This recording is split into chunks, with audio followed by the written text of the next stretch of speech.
법문에서요. 여기 이제 하여야 한다로 되어 있는 경우하고, 요거는 이제 별로 여러분 신경 안 써도 돼요. 근데 이제 법조문에 할 수 있다 요리 되어 있는 거, 요게 이제 시험과 관련해서 그렇게 중요하다는 거요. 참고적으로 하여야 한다 보면 실종 선고를 하여야 한다 그 예를 나타났는데, 요거는 생활 상식으로 실종 선고는 여러분 시험병에 들은 거 아니기 때문에 이런 이야기요.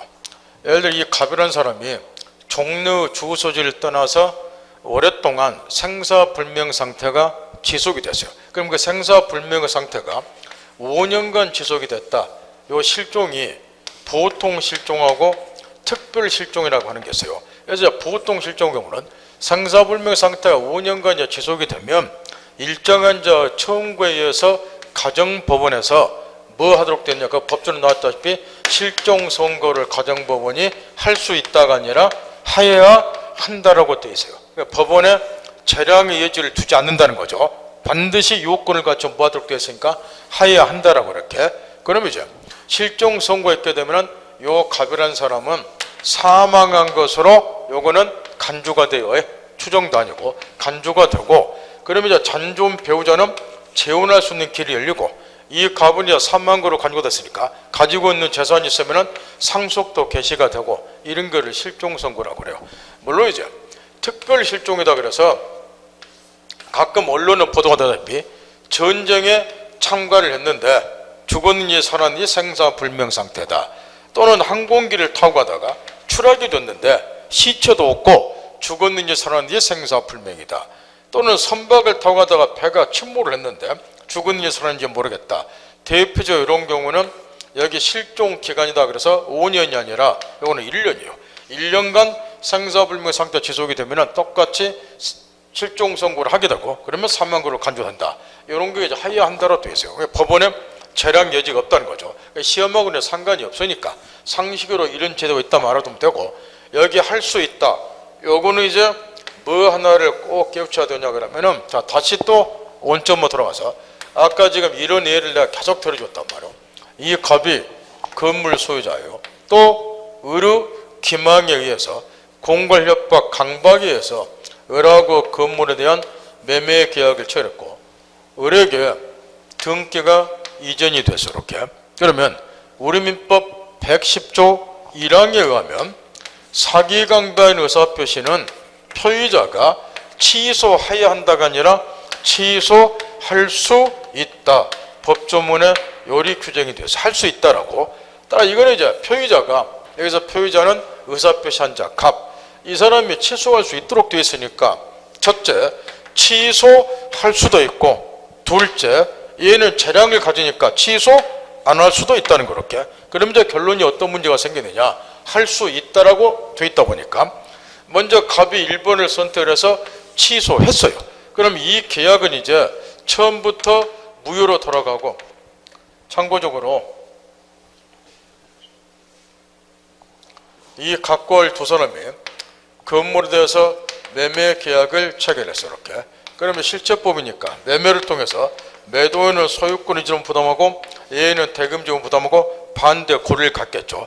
이때 이 당사자에게 발생이 되는 권리 의무 이런 거를 법률 용어로 법률 효과라고 불러요 이렇게. 그러면 이 계약을 체결했을 때 이 계약이 유효다, 요 말은 글자로 뜻풀이하면 법률 효과가 발생이 된다는 소리예요. 그래서 실제로 당사자에게 권리 의무가 발생이 된다, 법률 효과가 발생이 된다, 요거를 유효라고 부르는 거예요. 그럼 의무가 발생이 됐으니까 소유권은 공적으로 넘어가게 돼 있고, 자 거꾸로 이게 무효다, 그 말은 글자 그대로 법률 효과가 발생이 안 되는 게 무효니까 계약 체결본들 당사자적 이런 권리 의무가 생긴다 안 생긴다?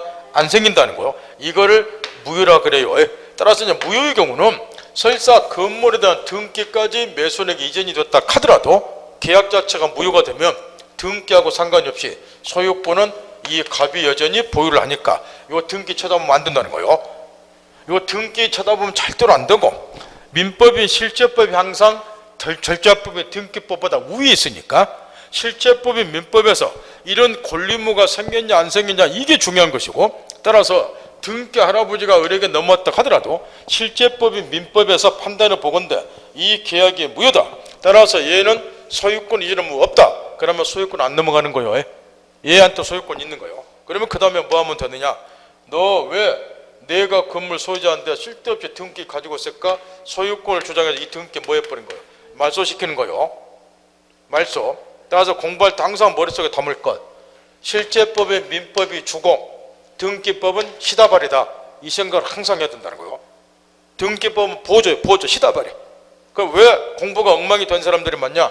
등기 쳐다보다가 세월 보내니까. 가리키면 저 달 가리키면 달 봐요. 여기 보지 말고 여기 보면 안 된다고 말이야. 뭐가 우다? 실제법이 민법이. 등기는 뭐다? 민법이다. 시다발이. 등기 쳐다보지 말라고 말이야. 실제법 민법에서 요 계약이 유효로 판단이 됐냐 무효로 판단이 됐냐 요게 중요한 거지. 요 등기가 중요한 거 아니라고 말이야. 시험 보기 전날까지 요 등기 쳐다보다가 세월 보낸 사람들이 있어요. 마지막 내일 모레 시험 보는데 와서 선생님 등기가 왜 왔는데 왜 얘가 소유자 아닐까 이러면 머리 돌아불고 싶다고 말이야. 등기를 보면 얘가 도대체 소유자 아니에요. 이게 소송하면 얘가 이겨요. 무효가 돼버리면. 그럼 그 다음에 말소 시켜버리는 거 이렇게 말소 이렇게. 그러니까 등기 쳐다보면 안 된다고 이렇게. 그 다음에 이제 취소라고 하는 거. 요거는 이제 무효하고 약간의 차이가 있어요.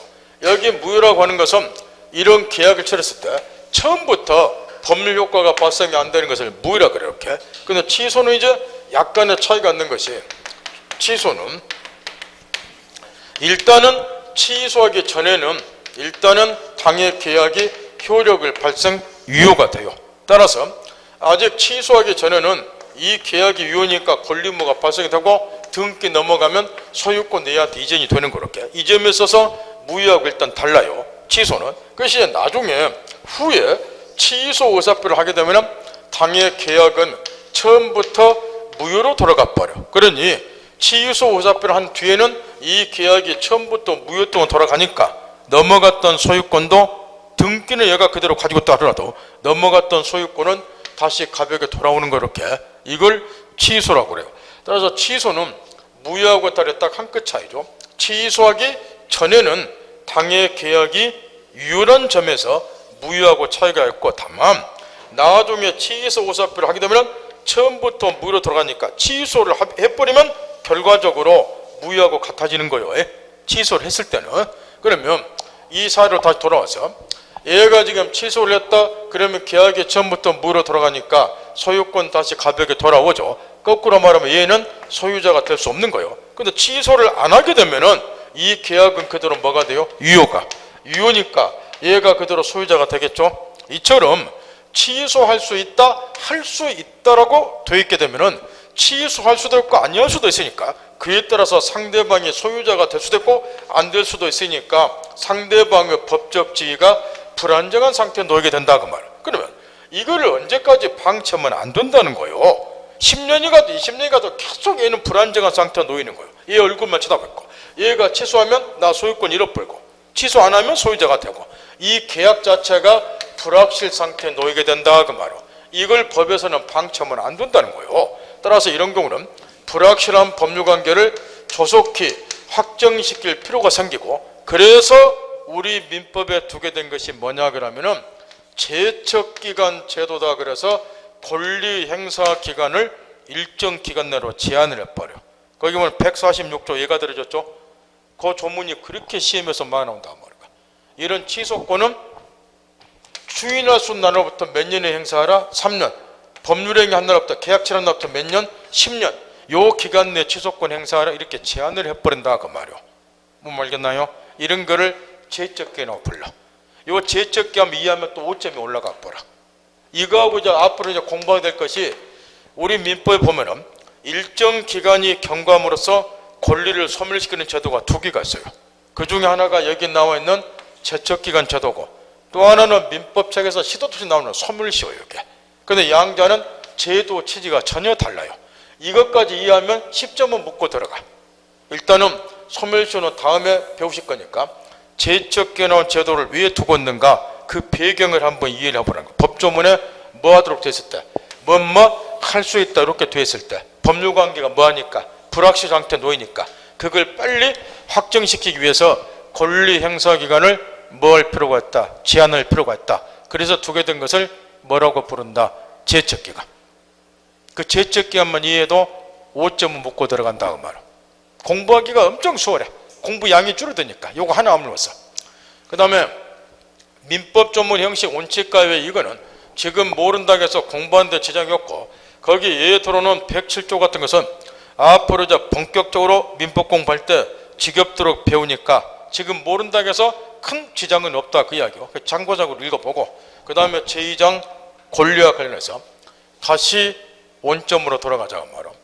아까 첫 번째 시간에 이렇게 결론을 내렸어요. 첫 번째 시간에 민법은 실체법이라고, 따라서 이제 권리의무가 나서 규례놓은 법이 민법이기 때문에 우리는 민법 시간에 요거 하나를 딱 배우더라는 거예요. 건물에서 매매를 했다.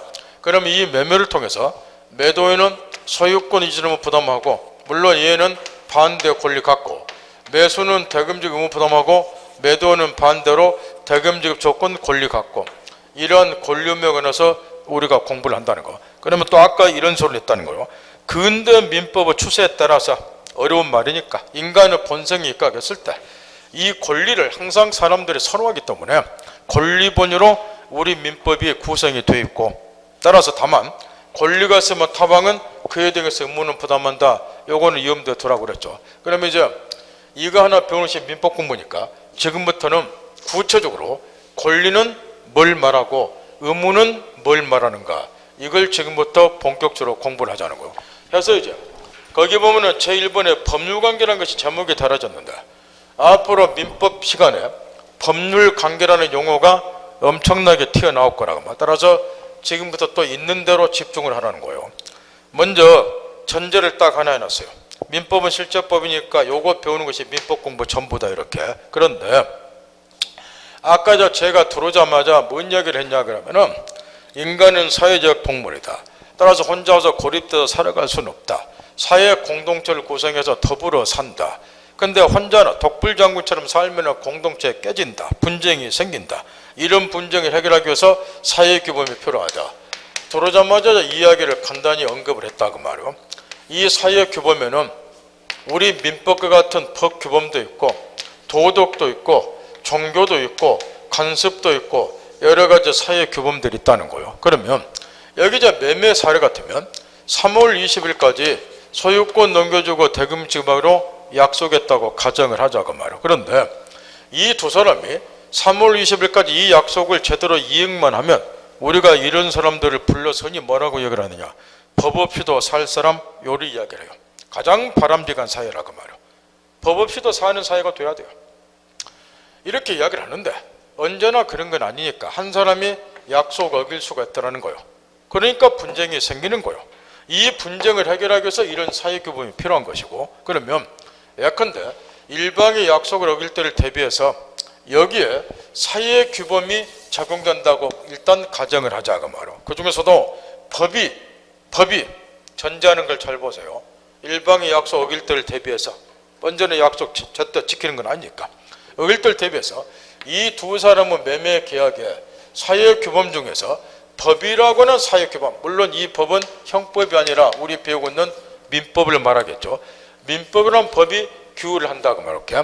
그러면은 요 매매 계약을 법률 용어로 뭐라고 부르느냐, 법률 관계 이렇게 부른단 말이에요. 법에 의해서 규율되는 생활관계다. 그래서 이제 법률 관계 요리 부르고, 이런 법률 관계가 되면은 비로소 당사자에게 권리 의무가 나타난다는 거. 그렇게 다시 이야기해요.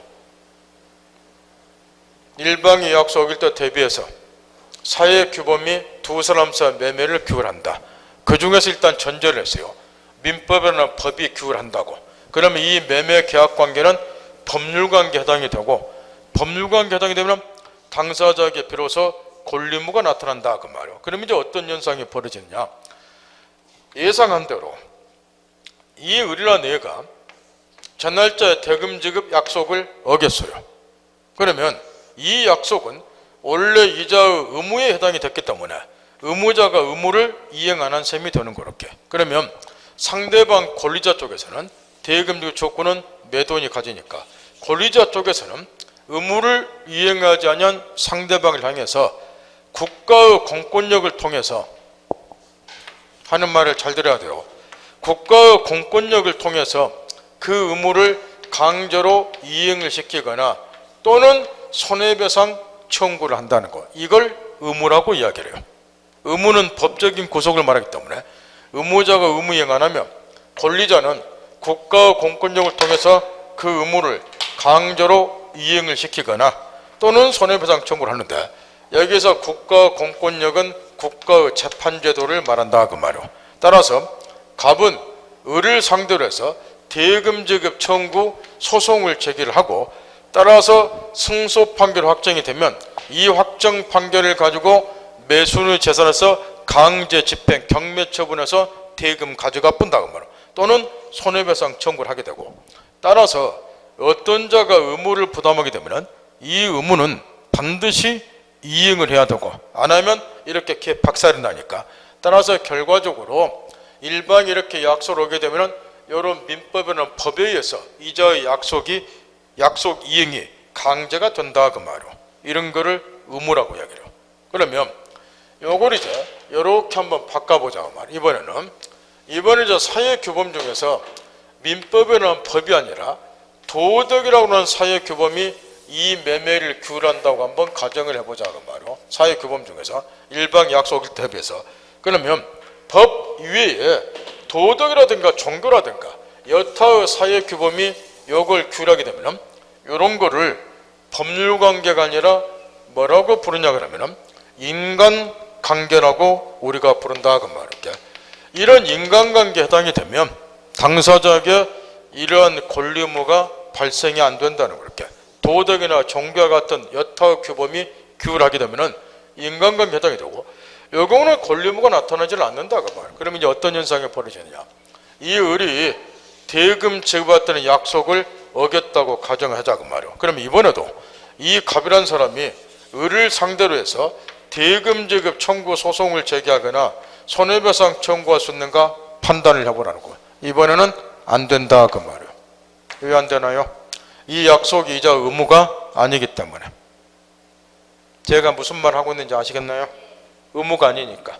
그러면 결과적으로 이자가 대금 지급되는 약속을 이행을 하냐 안 하냐 하는 것은 이자의 양심에 맡길 수밖에 없고, 국가 공권력에서 그 약속을 강제로 이행시킬 방도가 없기 때문에 양심에 맡길 수밖에 없고, 따라서 얘가 끝끝내 이 약속을 어기게 되면은 소송 등을 통해서 강제로 이자 약속을 이행시킬 수가 없다 보니까 끝끝내 양심에 털려서 약속을 이행을 안 하게 되면 결과적으로 사회 공동체가 파괴가 되어버린다 그 말. 그러면 마지막으로 이제 여러분들이 머릿속으로 결론을 내려보라 말이에요. 법은 상식이에요. 제가 쓰는 말로 법을 법같이 배우면 절대로 법을 이해 못해요. 법은 상식적인 수준의 상상 이해하라고 말이에요. 상식과 결의된 법은 백성들이 절대 따를 필요도 없어요. 이런 거는 법은 상식이라고 말이에요. 여러분이 이해를 못해서 뭘 상식이 되는 거야. 이해하면 법은 상식이야. 상식적인 수준 이해하면 법 공부가 너무 쉬운데 왜 법 공부가 엉망진창이 되고 그렇게 날마다 얼굴에 피지를 못하고 시험 보기 전날까지 계속 꾸정꾸정하고 다니시냐고 말이에요. 이해를 못하니까 그러는 거예요. 외울 게 너무 많다고. 얼굴이 1년을 또 피지를 못해요. 피지를 수강생들 보면 어떤 사람은 3월쯤 보면 얼굴이 확 펴요. 왜 피냐? 공부한 사람도 얼굴 피는 건 딱 한 가지요. 내가 배우는 거 이해했을 때 너무나 행복하니까. 이해하면 너무나 행복한 거예요. 우리가 언제 민법 공부해봤냐, 우리가 언제 건축법 공부해봤냐, 언제 우리가 세법 공부해봤냐 그 말이요. 난생 처음 공부를 다 한다 그 말이요. 근데 들어보니까 이해가 돼요. 너무 행복하다 그 말. 이해가 되니까. 그러니까 얼굴에 반영이 돼요. 얼굴에 활짝 피어. 화장 안 해도 얼굴이 뽀얗게 피어. 이해를 못하니까 1년 12달. 야, 미치고 싶어 쳐다보고 있어. 왜? 내 비싼 돈 내가면서 얼굴 찡찡하고 다니냐 그 말이요. 예? 누가 여러분 다 비싼 돈 놓고 여기다 강제로 입원시켜놨냐고 말이야. 이해하고 그럼 얼굴이 확 필 거를. 내 돈 데려가면서 이 불경기에 비싼 돈 내가면서 얼굴은 찡찡하고 화장해도 얼굴 약발도 안 막히고 1년 12달을. 예? 이해 못하니까 그런 거예요. 여러분들 공부하는 보면 선생들이 또는 학원이 중개사 수강생 꼭 고문한 것처럼 들린다고 말이야. 고문시키는 것처럼. 여러분을 행복하게 만들기 위해서 강의를 하는 거예요.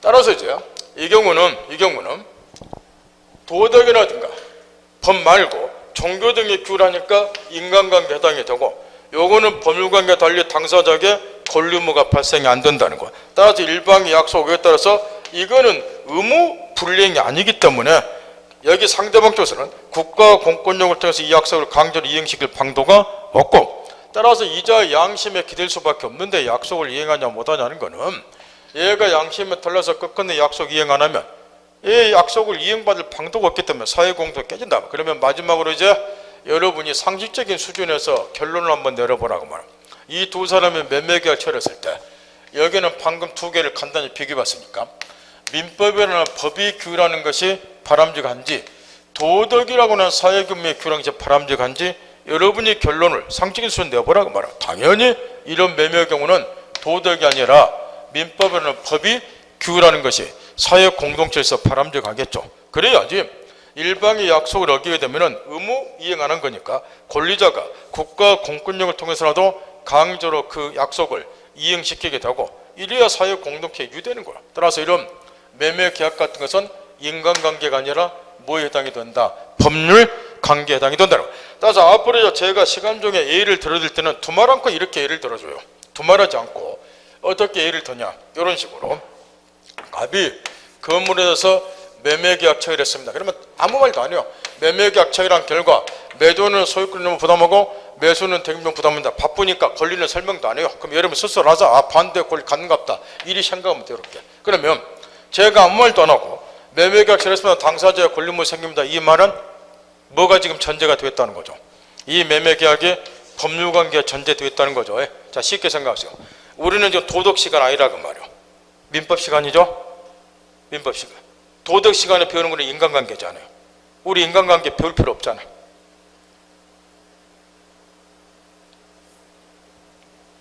법률관계 배워요. 따라서 항상 법률관계 전제가 되어 있으니까 앞으로는 제가 이거는 법이 규율합니다. 따라서 법률관계 때문에 이 말 안 하는 거예요. 그냥 권리문 딱 써버린 거예요. 이렇게. 이해를 돕기 위해서 이런 걸 한 번만 더 생각을 해보자는 거예요. 지금 이해했는가 지금 살펴보는 거예요. 이 감남과 인려가 부부지간이라고 가정을 하자고 말로 부부지간이라고. 요즘에 이제 경기도 안 좋고 남편들이 이제 직장도 항상 불안정해요. 요즘에는 평생 직장 개념이 없어진 지 오래됐기 때문에 해서 이제 부인에게 당신이 중개사 공부로 돼서 찡 따놓으면 내가 왠지 좀 마음이 포근해질 것 같다.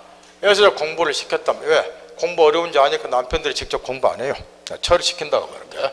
해서 이제 공부 열심히 하라고 또 오셨어요. 이 부인 생일이 3월 20일이라고 가정을 하고 당신 중개사 공부나 고생하니까 학원 다닐 때 편하라고 내 소나타 한 대 사줄게. 생일 선물로 신랑이 부인한테 소나타 한 대를 사주겠다고 약속을 했어요. 내용파겠죠? 근데 이 부부지간의 관계에 있어서 약속을 어길 수가 있으니까 사회규범이 또 적용이 될 거라고 말이요. 혼자 사는 거니까 둘이 사니까. 이것도 사회 공동체. 그러니까 사회규범이 적용되는 거예요. 이렇게. 그러면 이제 지금 다 가정을 한다는 거예요. 자, 남편이 3월 20일 생일날에 소나타 사줬다는 약속을 어겼어요. 이때 자, 두 부부지간의 관계에 있어서 남편이 약속 어길 때를 대비해서 이것도 개인과 개인 사이의 사적인 성관계니까 민법이라는 법이 규율할 수 있겠죠. 자, 민법이라는 법이 여기에 적용이 딱 됐어요. 그러면 이 부부지간의 관계는 법률 관계에 해당이 되겠죠. 그러면 남편은 이 부인에게 생일 선물로 소나타를 사줄 뭐가 생겨버린 거예요? 의무가 생기겠죠. 법률 관계는 권리 의무가 생기니까. 그러면 약속 어기게 되면 처는 권리자로서 반대 권리 가지니까 남편을 상대로 뭐 하는지 설명하도 알겠죠? 소송 제기하겠죠? 소송. 손해배상 청구하겠죠? 그럼 남편은 강제로라도 이 약속을 이행을 해야 돼요. 그 다음에 이번에는 법이 아니라 도덕이라는 사회규범이 정됐다고 가정하면 요거는 부부간의 관계는 법률관계가 아니라 인간관계에 해당이 되겠죠. 그러면 생일 선물 사주겠다는 이 약속은 남편 의무가 아니겠죠. 아니니까 약속 어겼다 그래서 처가 남편을 상대로 소송을 제기하거나 손해배상 청구 못하겠죠. 남편의 양심에 맡겨야 되겠죠. 이게 인간관계고. 그러면 여러분이 또 상식적으로 결론 내리세요. 요 부부지간의 관계에 있어서는 법률관계로 보는 게 바람직한 거, 인간관계로 보는 게 바람직한 거 여러분이 알아서 하세요. 당연히 이런 거는 뭐로 해야 돼요? 인간관계로. 법률 관계를 하게 되면은 약속은 이제 이행을 받을 수 있겠지만 그 다음에는 이제 안 봐도 그림 그려지잖아요. 소송 제기해서 광지병 들으면은 남편을 소나타 사줘야 돼요. 근데 한마디 하겠죠.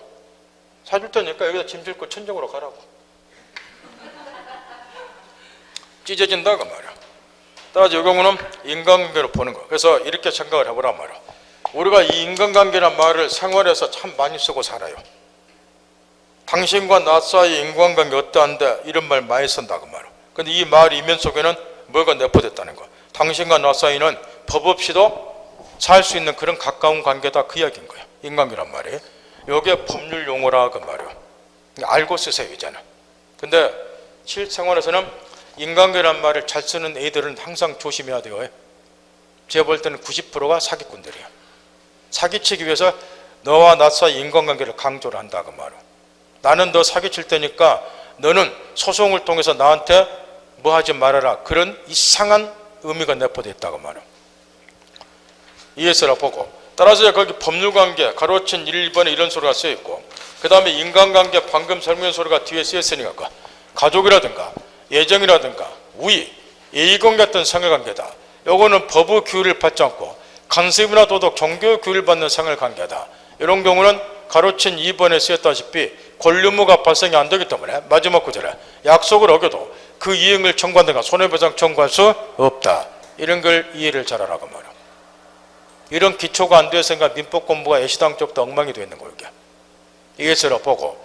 그럼 우리는 이제 또 전제를 한다는 거예요. 법률관계를 배운다는 거예요. 도덕 시간이 아니라 무슨 시간이다? 민법 시간. 그러니까 법률관계를 전제도 배운단 말이야. 그래서 지금부터는 이제 권리 개념, 의무 개념을 간단히 살펴보자 말이야.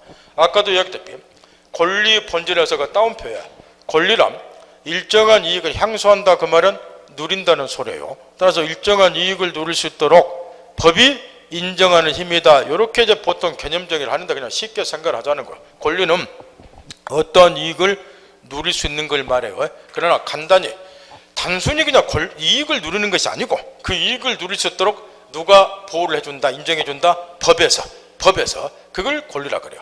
이때 이제 권리와 구별할 개념이 그 세 가지가 쓰였는데 권능이라고 하는 건 아주 쉬운 거니까 또 덜 중요한 여러분이 살펴보고 권한이란 말하고 권온이란 말은 앞으로 민법 공부할 때 필수적으로 이해를 해야 돼요. 특히 가로친 3번의 권온이란 말은 물권법 들어가면 하도 많이 튀어나오는 용어이기 때문에 권한, 권온은 2단계에서 이해를 하던데 거기에 권한이란 것은 타인을 위해서 그자에게 일정한 법률 효과를 반성권에 해결할 수 있는 법률상의 지위를 말한다. 그 다음에 예가 들어있는데 이사 대표권은 몰라도 상관없어요. 그러나 대리인의 대리권 이게 중요하니까 그거는 꼭 이해를 해야 돼요. 물론 지금 이해를 못하면 나중에 본격적으로 대리 공부할 때 또 이해를 하면 되겠지만 할 수 있는 데까지 한번 해보라는 거예요. 자, 이런 이야기예요. 지금 권자가 들어갔지만 권리가 아니라 권한을 의미하는 경우가 있는데 그 대표적인 것이 대리권이라고 말이에요. 나중에 이제 대리 공부를 할 때 우리가 이런 거를 집중적으로 배우고 다는데 이 갑이 예컨대 건물 소유자예요. 이 사람이 이제 이 병이란 애한테 건물을 매각을 하고 싶은데 나는 공사 단망하다 그 말이에요. 그래서 이제 믿을 만한 의리한 사람에게 내 건물을 팔아달라 대리권을 수여를 했어요.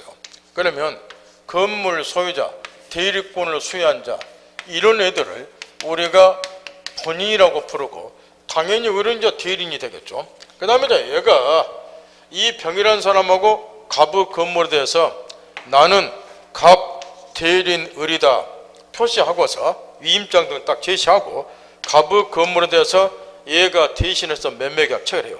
이때 계약을 체결한 병 같은 애를 상대방이라고 불러요. 이렇게. 그러면 여기에서 이제 우리가 묻고자 하는 것은 요 권자 요거. 지금 대리 경우는 계약 체결은 분명히 대리인이에요. 얘가 얘하고 매매계약 체결해요. 그래서 지금 이 매매로부터 요거를 우리가 대리 행위라고 부르는데 이 매매로부터 발생이 되는 모든 권리 의무는 아까 법률 효과라고 부른다고 그랬죠. 모든 법률 효과는 싸그리 본인에게 기속이 돼요.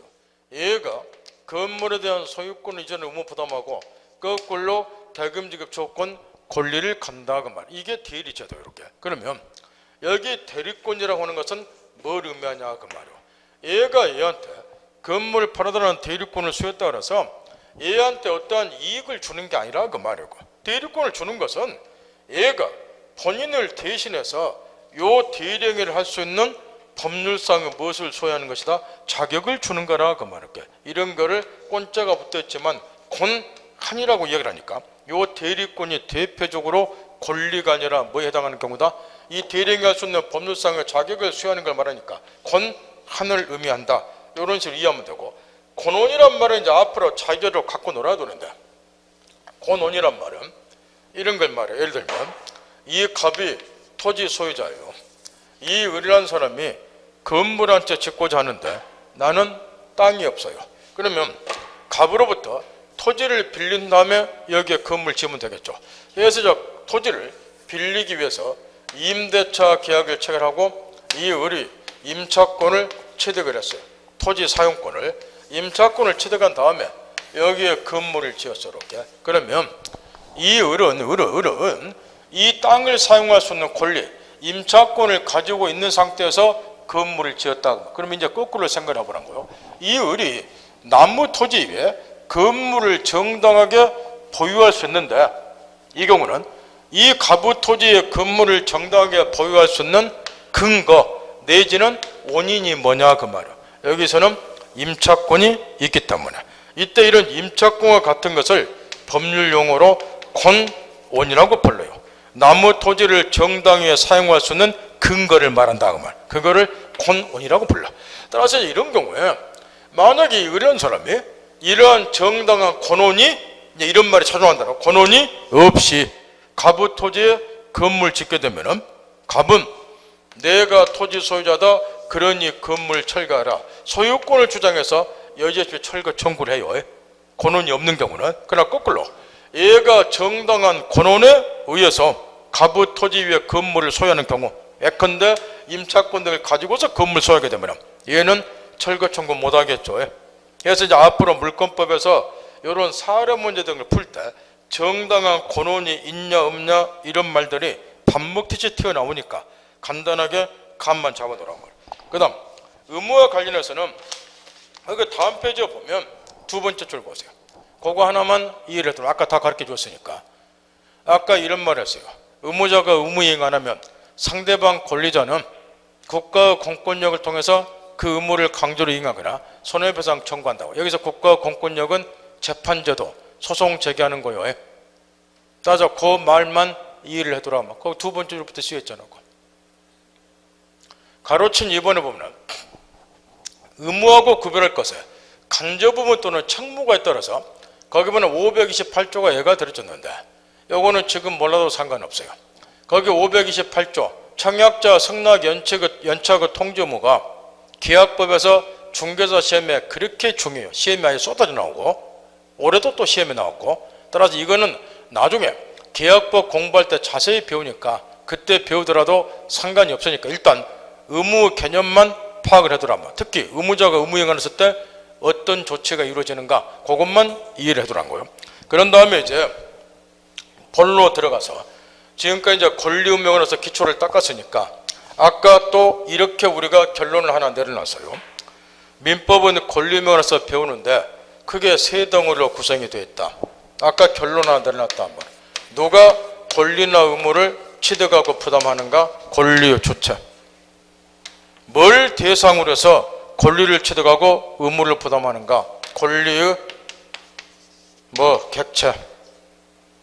세 번째, 권리는 어떻게 발생하고 변경하고 소멸하는가? 권리 변동. 이렇게 세 덩어리로 이루어졌다. 민법의. 요거 세 덩어리 배우는 것이 민법 공부 전부인데, 그 중에서도 권리 주체하고 객체는 중견하고 직접 관련이 없기 때문에 우리 시험범위에 안 들어간다. 대신 권리 변동부터가 중견목 관련해서 시험범위에 들어간다. 아까 결론을 내려놨어요. 그런데 이게 이제 구조상 민법 공부 이제 그게 문제인데, 다른 거는 시험범위에서 제외가 되면 완전 제껴버려도 공부하는데 별 지장이 없는데, 민법은 시험범위에 제외에 따라 제껴버리면 시험범위에 들어가는 걸 이해할 때 지장을 초래해요. 그래서 지금부터는 시험범위에 들어가는 권리 변동을 제대로 이해하기 위해서 그 기초에 해당되는 권리 주체하고 객체에 관해서 지금부터 살펴보자 그 말이요. 특히 이 부분부터 거기 보면 이제 권리 주체가 자연인 쭉 설명이 되어 있고 마지막에서 4-5페이지 앞에 보면은 권리 객체가 설명이 되어 있어요. 그러니까 페이지가 지금 안 썼기 때문에 제4장 해가지고 권리 객체가 나오는데 찾나요? 예. 요 두 개는 시험범위에 직접 안 들어가지만 공부 한 번에 해본 사람은 알 거예요. 이 권리 주체 객체 모르면 1년 12달 동안 민법 공부할 때 헤매게 돼 있다는 거. 헤매게 돼 있다. 그래서 아까 이 프린트물 절대 버리지 말라고 시험 끝날 때까지 계속 반복해서 한 20번 읽어두니까. 그래서 지금부터는 이 권리 주체 객체에 관해서 이 권리 변동을 이야기해서 기초를 좀 닦자 그 말이에요. 먼저 아까 여기까지 또 결론을 내려놨어요. 우리 민법상 권리 주체에 해당하는 자는 여러분 같은 누구하고 자연인하고 법인 딱 둘 뿐이다 이렇게. 근데 이제 법인의 경우는 지금 신경 안 써도 돼요. 나중에 이제 물권법 등에서 이제 법인이 나오니까 그때 공부해도 아무 지장이 없는데 여기 자연인의 경우는 지금 기초를 깨우쳐놓지 않으면 시험범위에 들어가는 권리 변동 첫날부터 완전히 개발세발하게 돼 있어요. 왜? 권리 변동 첫날에 이 자연인에 관한 권리 능력, 의사 능력, 행위 능력이 튀어나오니까. 근데 여기 권리 주체하고 객체는 시험범위에 직접 들어가는 것이 아니기 때문에 민법 기본서를 보더라도 이런 게 자세히 설명이 안 됐다는 거예요. 설명이. 근데 이걸 모르면 그 다음 걸 모르고. 그러니까 1년 12달 머리통 깨져본다고 말이야. 이걸 이해를 못하면 기본서는 이거 설명이 안 됐다고 말이야. 시험범위 직접 들어간 거 아니기 때문에. 근데 모르면 공부할 때 지장을 초래하고. 따라서 공부도 우리가 이제 재수생이라고 하신 분들, 그러니까 올 1년간 공부했는데 시험에 떨어졌다 이런 분들 마음을 확실히 바꾸셔야 돼요. 뭘 바꿔야 되냐 그러면 지금 학원마다 지금 이분들이 공부를 지금 시작을 안 하고 있는데 합격자 발표할 때 보고 나서 시작한다고. 근데 한 가지 폐단이 있어요. 이분들이 잘못하면 2년 3년 장수생이 돼버려. 학원 가시면 장수생이다 그 말은 오래 사시는 분이 아니고 오랫동안 공부하신 분들이 된다. 막 3년 4년씩. 왜 그러냐 그러면 이 공부하시고 오래 공부하셔 떨어지신 분들이 항상 이런 생각을 해요. 나는 기초는 돼 있다라고. 그러니까 입문과정 공부 안 해도 된다고. 그러니까 또 떨어지는 거예요. 이게.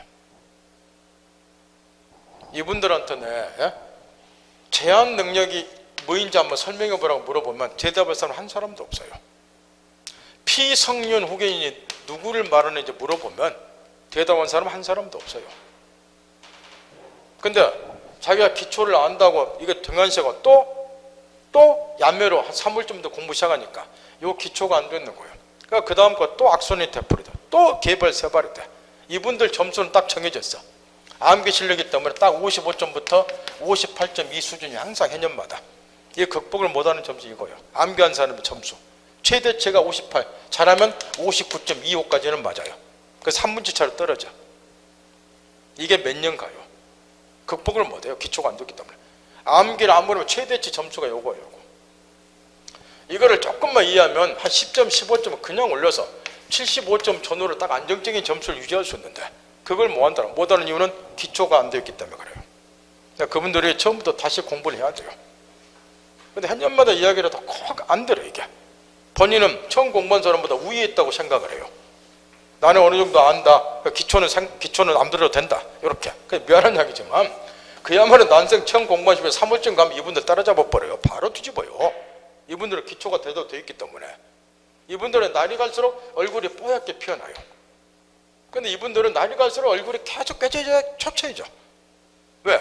1년 공부하고 또 해보는데도 또 마찬가지니까. 본인이 느껴요. 그거를. 내 실력이 또 마찬가지야 이거를. 그럴수록 기초를 튼튼히 해야 된다고 말이에요. 기초를. 민법이 이렇게 세대로 돼 있는 것도 모르잖아요. 그냥 막 공부하잖아. 똥된자. 그걸 뭐다 외우라면 외우고 목사가 임신했다 그러면 박수 치고 웃고 앉았고 동철이가 고추 먹고 면면 먹고 같이 면면 먹고 있고 재밌어요. 그러면 이제 지금도 자연인에 관해서만 우리가 집중적으로 살펴보자. 요거는 기본서 첫날 공부할 때부터 요거 이해 못하면은 첫날부터 헤매니까 법인이 이제 나중에 공부도 상관이 없고 먼저 이 자연인 관련해서 첫 번째 개념으로 정확히 머릿속에 좀 이해를 해둬야 할 것이 권리능력이라는 개념이라 그 말 이렇게. 이 권리능력이라고 하는 것은 자 참고적으로 또 똑같은 이야기예요. 아까 우리가 이런 이야기를 했어요. 권리가 있으면 그에 대해서 대부분 상대방은 의무를 부담한다 그랬죠. 그러면 이 권리능력을 개념적인 할 때 이제 보통 이렇게 이야기를 해요. 권리나 의무 주체가 될 수 있는 법률상의 자격을 말한다 이렇게. 그 따라서 이걸 굳이 용어를 권리, 의무 능력, 물론 정확하게 표현하면 권리, 의무 능력 이래야지 정확하겠죠. 근데 권리 있으면 의무가 있기 때문에 그냥 권리 능력 이리 이야기하는 거예요. 그냥 여러분 항상 생각할 때 의무도 여기에 다 포함됐다고 생각만 하시면 돼요. 여기서 권리 능력은 권리나 의무 주체가 될 수 있는 법률상의 자격을 권리 능력을 하고, 이런 권리 의무 주체가 될 수 있는 자격을 가지고 있는 자를 권리 능력자, 또 압축을 시켜서 인격자라고도 표현을 해요. 이게 저 법률 용어하고 생활 용어하고 차이 나는 건데, 우리가 저 실생활에서 인격자 그러면 인품이 뛰어난 사람을 말하죠. 근데 법학 용어로서 인격자는 권리 능력자를 말해요. 권리 의무 주체가 될 수 있는 법률상 자격을 갖는 자. 그러면 여기 저 권리 능력 관련해서는 딱 한 가지 것만 이해를 하자 말이에요. 참고적으로 여기 권리 주체 자연인과 관련된 권리 능력 의사능력 행위 능력은 요걸 이해하기 위해서 필수적으로 알아야 되는데, 그때는 너무 깊이 할 필요는 없어요. 요거 공부할 때 지장을 초래하지 않는 범위 내에서만 이해하면 되니까. 따라서 이제 뭔만 깨우치면 되느냐, 권리 능력 관련해서는 우리 민법 3조에 이렇게 되어 있어요. 모든 자연인은 평등하게 생존한 동안 권리 의무 주체가 됩니다. 요리 규정이 되어 있어요. 생존한 동안. 그러면 생존이라고 하는 것은 우리 지극히 당연하게 출생 시부터 사망 시까지를 우리가 생존이라고 하겠죠.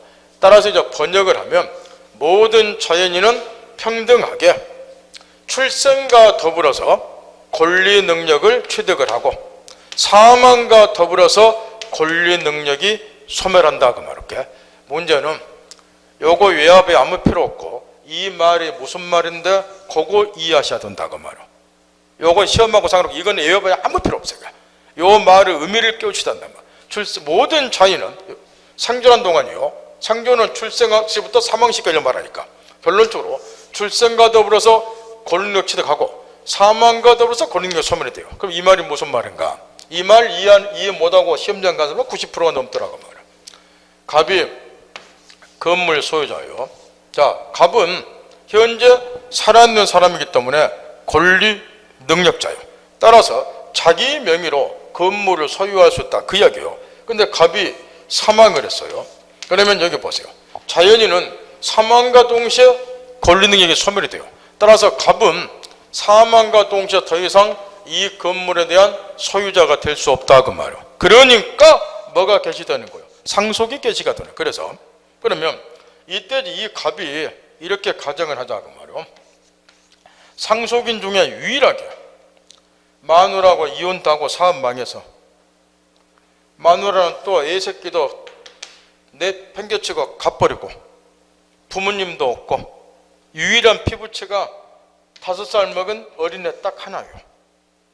복장이 터져서 어차피 죽어야 되겠죠. 이렇게 이런 상황이 되면 사망했다. 상속 개시가 됐어요.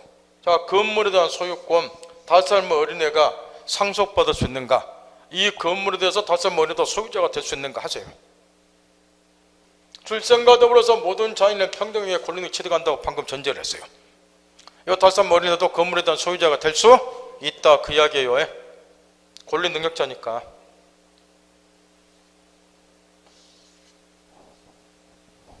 민법 공부가 개판이 되는 이유 중에 하나가 뭐냐면 바로 이걸 이해 못하기 때문에 그러는 거예요.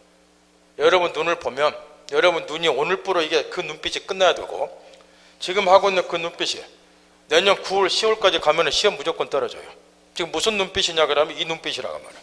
5살 먹은 어린애는 기저귀를 겨우 띄었는데 건물을 소유한다는 것이 무슨 의미인지 알지도 못하고 이 건물 관리도 못하고 더 나아가서 내 것이라서 건물 매매도 못하는데 일어나고 어떻게 소유자가 됩니까? 그 눈빛을 지금 하고 있다고 말이에요. 그 눈빛이 오늘로 끝냈으면 좋겠다고 말이에요.